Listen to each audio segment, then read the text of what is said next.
Holy Gospel according to Matthew, the 4th chapter. Glory to you, O Lord.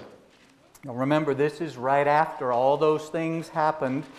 Pretty quickly we get the genealogies, and then we get the baptism of Jesus and the temptation in the wilderness. Now here we go.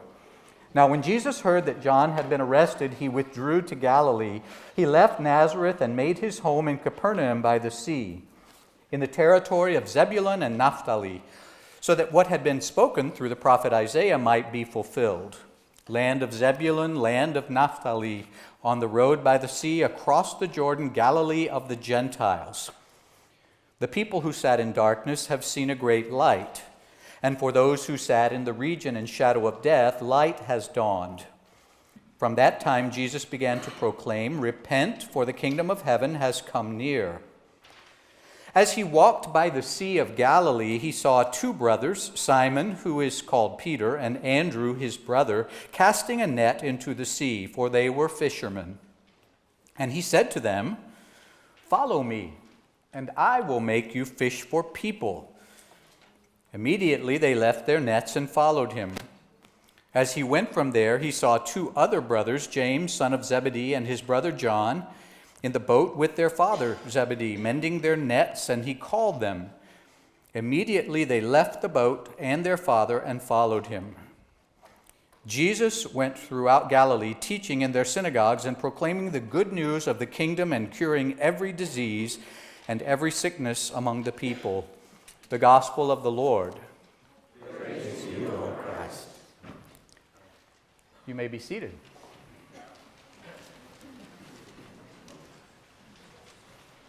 It is truly such a joy to be with you all today. In this place, the last time I was in this place was 3 years ago, and we were really at some critical kind of junctures because we had COVID that was just really ramping up in a way that we began to know, and we had some painful staff transitions for you, for me, for all of us, and we just weren't sure. And of course, when are we sure what the future has? We're really not. I'm just amazed and give thanks to God for not that it wasn't and isn't hard, but that you all have been faithful and kept your eyes focused on the call of Jesus that says, "Follow me." When all the other things that swirl around, always that we can't control, we've been faithful, you've been faithful, you've remained a strong witness in this community. You've had some good pastoral leadership, both in interims and in your new pastor that you've called. You're looking forward to talk about a deacon moving forward, and I'm really glad that Pastor Cece's here today. She heads up our call process, among other things, on the Synod staff. So we're excited with you and for you. And in the meantime, while some ponds are declining in terms of the people for whom we might fish, this triangle area, as you well know if you've just driven around here a little bit, is exploding with people. It's one of the most popular places to come. We have people lined up who say, it doesn't really matter what congregation it is, but when you have something in the Raleigh-Durham area, can we interview there? People want to come here. It's not all perfect, but it's just wonderful. I also would be remiss if I didn't just thank you for your ministry all through these past 60 years when you have been a faithful part. I'm 3 years older than you, by the way, as of a couple of days ago. And, you all, it was just so gratifying to hear last night the stories of ministry in the past, most of which seems to be continuing and growing, and in the vision for the future. I want to thank you not just for the ministry here and in this community, but the larger church which connects us together, so that when you send your folks off and the other 199 people, congregations send their folks off to college, we can have 14 funded ELCA campus ministries because that's what it means to be church together. Or if you've ever been to Camp Agape or Luther Ridge or Luther Rock, none of us could build those and have those by ourselves, but together we can do that. Or Lenore Ryan University, or Lutheran Services Carolinas, or Lutheran refugee resettlement. All of those things, the call process that we do together. It's never, and here's the church bureaucrat telling you this, it's never about the synod. The synod is a tool, a mechanism. It's never even actually about Grace Lutheran Church. It's about the gospel, and it's about Jesus, because that is who we are.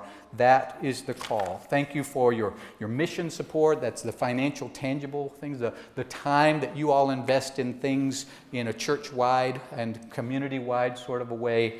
We are so very grateful, and we give thanks to God. And my goodness, last night, for those of us who were there, it was just so gratifying. I was telling Pastor Ben, Pastor Cece knows, sometimes I have to admit, as much as I don't want to, that I can get a bit jaded because it seems like one thing after another is conflict or struggle or difficulty, or this church is closing, or this church is disaffiliating, this church is in great conflict with one another over this, that, or the other. And it's really a matter of focus, is it not?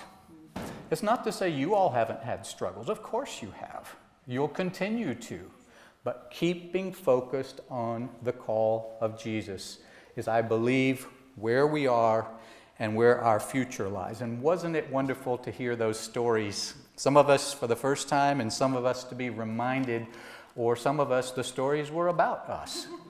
And that is marvelous. 60 years makes for a lot of stories, goodness gracious. Joy and pain and hope and discouragement and humor, the whole spectrum.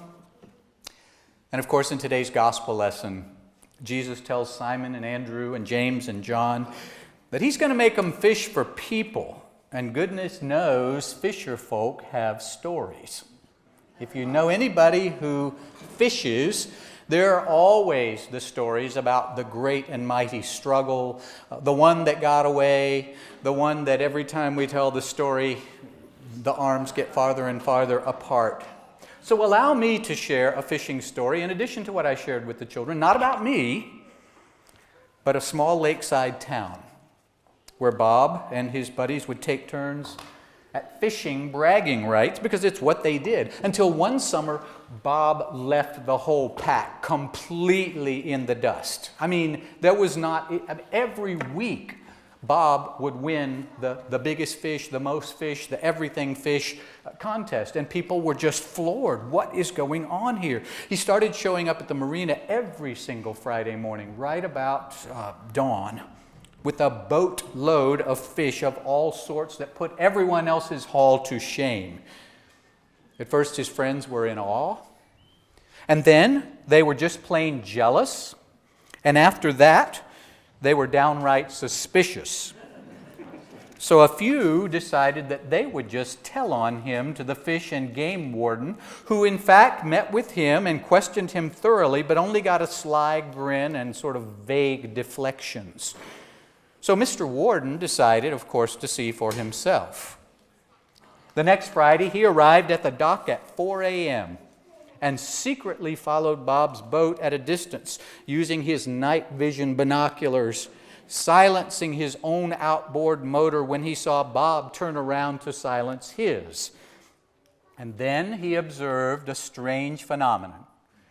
He observed Bob sitting back, propping his feet up, lighting a cigar ever so casually, and then pulling something out from under the seat that he touched to the end of his lighted cigar, and then threw as far as he could from the boat until, boom! His boat and the warden's boat at a distance rocked from the shock wave of the dynamite that Bob had thrown into the water. And at that, the warden said, "Aha, I've got him." And he cranked up his outboard motor, turned on the spotlight and his siren, and just as the sky turned from black to gray, he reached Bob's boat and hopped in. "Well, that explains a lot," she accused Bob. "Might put you in jail. Definitely going to write you a huge citation." And as he sat down and pulled out his pad and looked down, Bob sat back casually again, the warden face to face with him, not 4 feet away. And Bob reached under the seat again and pulled out a stick of dynamite. And without the warden noticing, touched it to the end of his cigar. And as it began to sizzle, the warden looked up in horror just as Bob thrust it into the warden's hand, the fuse popping and shortening. "You idiot, you'll kill us both," the warden shouted. Now, Bob calmly said, "that don't have to be the case at all. But it seems you got a decision to make, and pretty quick. You going to sit there and kill us both, or you going to go fishing?"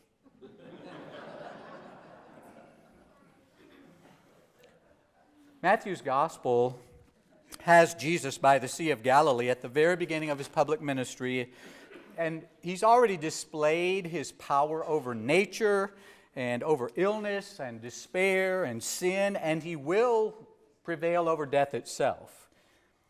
Interestingly, the Greek word that we find in the New Testament is dynamis, or dunamis in Greek, D-Y-N-A-M-I-S transliterated, from which we get our English word dynamite.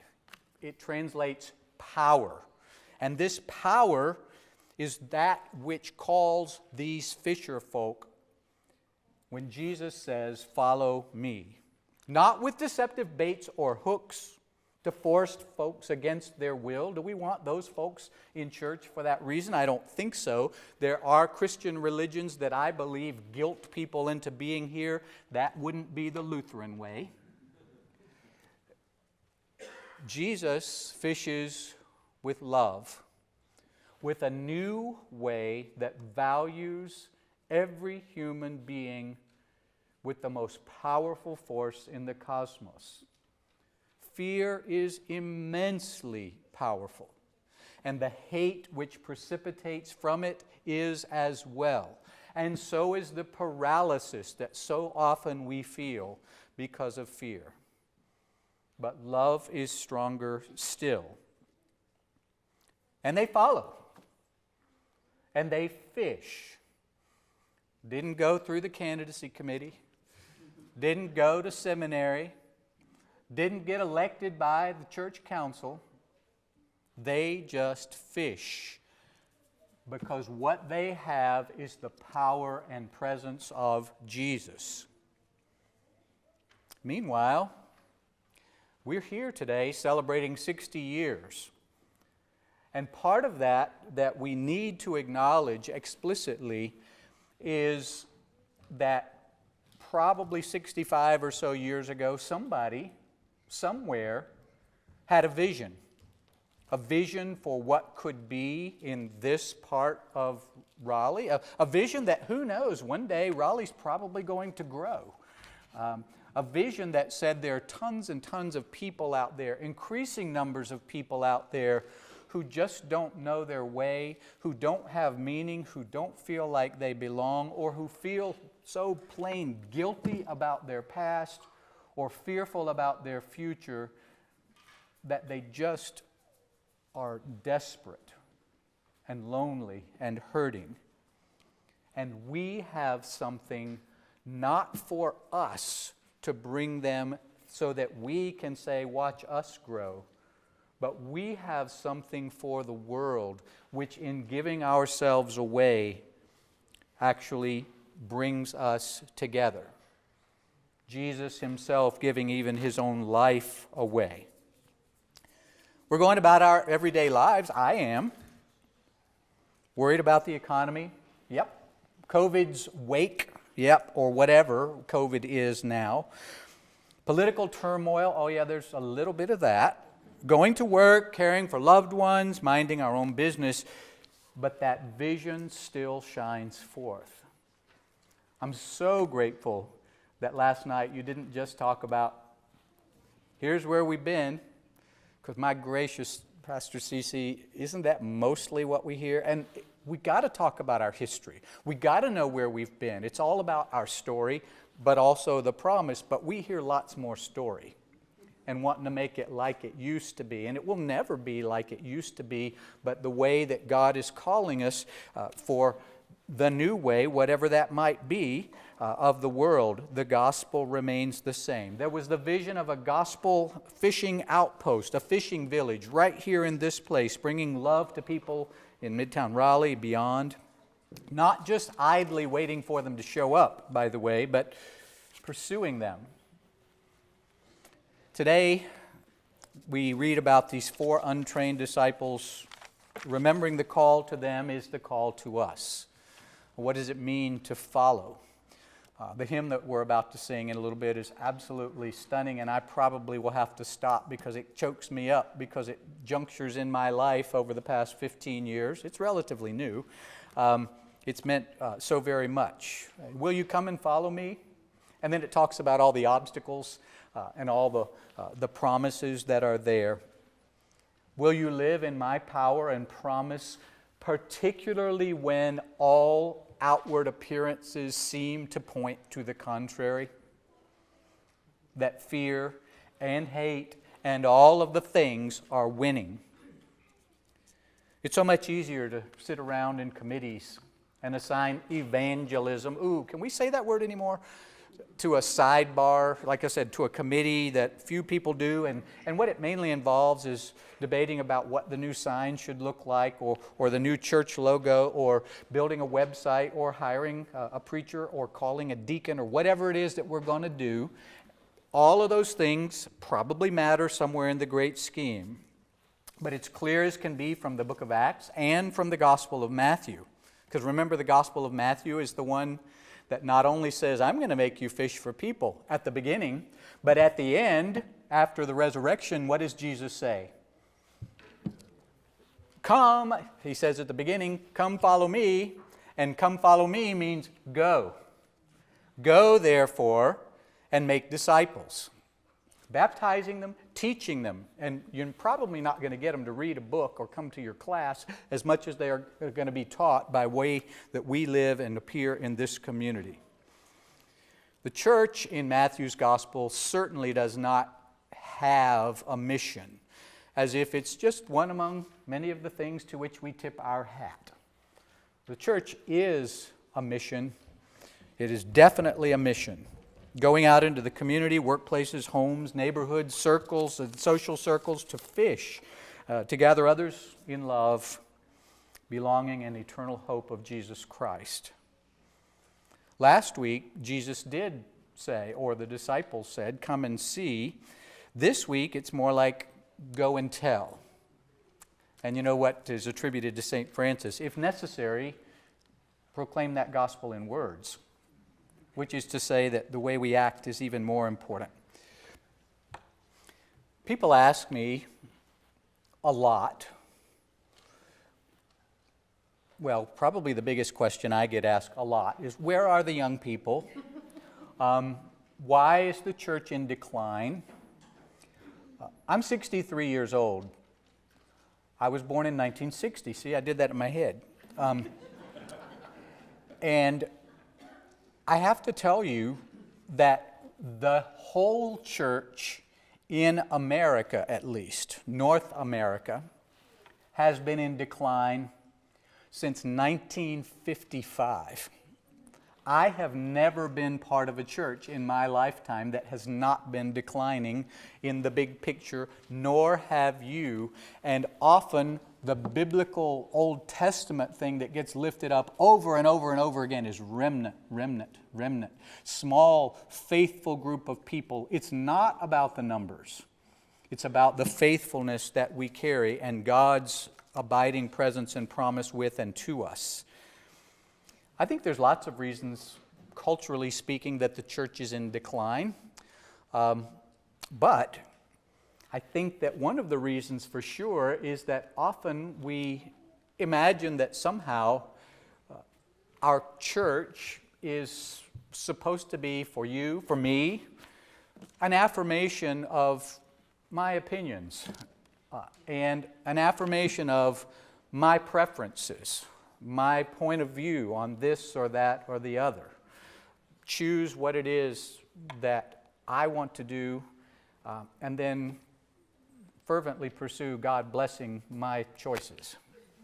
And that seems rather backward, does it not? It does to me. It's not just a fancy logo or a welcome all fish sign. In our baptism and at Pentecost, a fuse is lighted. It's not a mistake that there are tongues of fire on those disciples' noggins. Because they are the dynamis, the power, the dynamite, the vessels which will collect these fish. The fuse is lighted and even now sizzles. The fuse that says, "Let your light so shine before others that they may see your good works and glorify your Father in heaven." When do we hear that? It's in Scripture, but at our baptism. It is our commission. As we think about these past 60 years and the wonderful ministry in and through Grace, and as we look at the next 60 years, just like our forebears who had that vision and that passion and the call of Jesus at the center, it seems to me, Grace, that the burning question is, you going to just sit there while we die? Or are you going to go fishing?